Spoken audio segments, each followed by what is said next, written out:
Whole lot of classic movies made over the years that cover life behind bars, but what about life after prison? And is there a melodramatic way, aka an actiony, over the top way of presenting a crime story dealing with somebody going straight? Oh yeah, there are several, and there are three really classic ones featuring three major box office stars back in the 70s and 80s that you're really going to dig. They're worth checking out, and I'm going to take a look at them right now. I have no idea how many movies they're going to make to get the point across that leaning on Charles Bronson is a bad idea. And the bad guys want to lean on Mr. Majestyk. But Mr. Majestyk got a little bad guy in him, too. Mr. Majestyk came out the same month as Death Wish. Kind of got a lot overshadowed. Death Wish was a huge hit. Mr. Majestyk is a cool movie about Bronson playing Vincent Majestyk, who is a watermelon farmer. And all he wants to do is, well, he's an ex-con. He got out of prison. He just wants to live a normal life. He just wants to harvest his melons and get them to the market on time. He shows up with a bunch of migrant workers he hires, and he finds out there's already a bunch of quote-unquote winos, Bronson's words, actually Elmore Leonard's words, the screenwriter, picking his crops. And they're picking them because the local syndicate has decided to lean on Bronson, and they're going to make him hire who they want him to hire, which Bronson replies with, I hire who I want to hire. And it does not go well for the bad guys at first. But guess what? Bronson ends up back in jail for defending himself. While he's in jail, there's an even bigger bad guy serving a little bit of time in the county jail because he's on his way to federal court for all kinds of racketeering charges. So Bronson gets the idea that he's going to take the opportunity on the prison bus to escape, and he's going to take the big bad guy, played by Al Lettieri, with him. His plan, he's going to muscle the police and the court system to give him a parole if he returns the big bad guy. Okay. We got some silly stuff going on here, but it's an action movie more than a drama, but it's got some cool dramatic moments to it. Great film, great Bronson film, classic Bronson film with the classic line with the flunky to the syndicate, a young guy who's Bronson keeps just kicking this guy's ass and just gives him a good point of advice that he doesn't take. He tells him, you're in the wrong business. Great film, Mr. Majestyk. It's a classic. Straight Time with Dustin Hoffman, 1978. Originally filmed in 77. This is a movie that is not one of Hoffman's more popular films. I mean, overshadowed by a lot of them. Did pretty good when it came out. Kind of forgotten. I caught it at a revival screening in Los Angeles, and I would have never seen the movie otherwise. No thanks to the advertisement on it, because a lot of it sell it as a romance. I mean, yeah, there's a romance subplot, but this is a grim, dark film that is 100% realistic. If you want to see a slice of life of what things were like in the 1970s, less enlightened times, we'll put it to you this way, less oversight. Dustin Hoffman is a guy, gets out of prison, and he just wants to go straight. He wants his old life back. He doesn't want any problems. Unfortunately, he's got a parole officer who is a real jerk. And this, I don't want to say that it doesn't happen today, but it was more prevalent in the 70s and the 80s.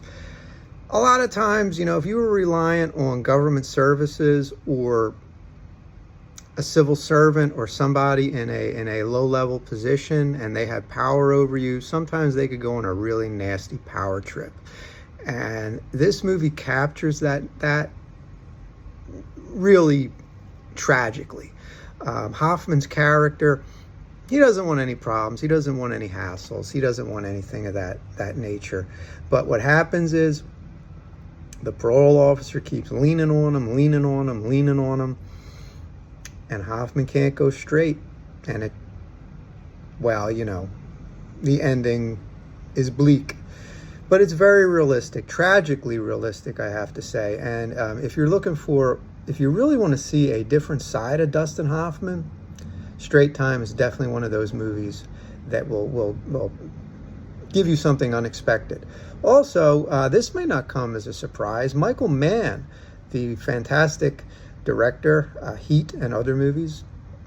He was an uncredited screenwriter on this project, and that's one lead in to our next film, which Michael Mann had a much greater role in. And also Kathy Bates had a small part in Straight Time, and there's some trivia with the third film we're going to talk about with Kathy Bates. Oh, there were some great neo-noir crime films made in the 1970s. Wow, Thief was one of the absolute best. Made in filmed in 1979, released in 1981. So technically you got to call it a 1980s crime film. But that era, oh boy, you had Night Moves, you had Killing of a Chinese Bookie, you had The Long Goodbye, you had Prime Cut. You had some really incredible crime films. And Thief was one of the absolute best. James Caan plays, well, what I mean by thief, he's a safecracker, and he does really high-end diamond thefts. And he's got a bar and a car dealership. It's all a front. All the money's coming in from his safe cracking. But what he really wants is he wants to go straight. He's gotten out of prison. He's still involved with the underworld. He's still pulling his scams. He's still pulling his thievery, safe cracking stuff. But he falls in love with a young lady. They want to adopt a kid. They can't. Why? Because he's an ex-con. And there's a classic line in the movie where James Caan's going really crazy because they're turning him down. Great line in the movie, great scene in the movie where the adoption center character turns around and says, look, you know, there's more people that want to adopt kids than there are kids available to be adopted. So James Caan snaps back at him, then how come you got kids who need to be adopted? Well, he wants out.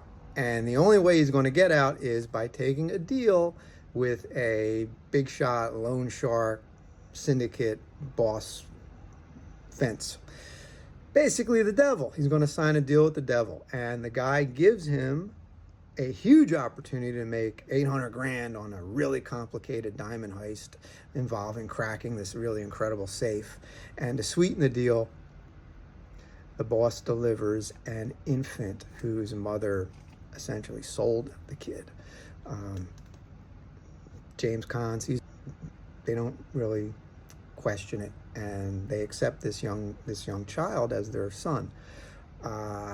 Needless to say, man, you can't sign a deal with the devil and think it's going to work out. The devil only cares about himself. You're just a pawn. He's going to use you. James Caan's character should have known better, but you know what? Sometimes you get blinders, and that leads to a tremendous confrontation at the end of the film. If you want to see great acting, if you want to see realistic dialogue, this is a fantastic movie. It's a hallmark of Michael Mann films. Two folks appear in this movie. Dennis Farina plays a thug enforcer. John Santucci plays a cop. Interestingly, both of these characters would appear in featured, Farina would star, Santucci would have a supporting role in Michael Mann's excellent TV series, Crime Story. Here's the funny thing. Farina was a cop in real life, and Santucci was a convicted jewel thief, and they switched roles for the film. So it's kind of interesting dynamic.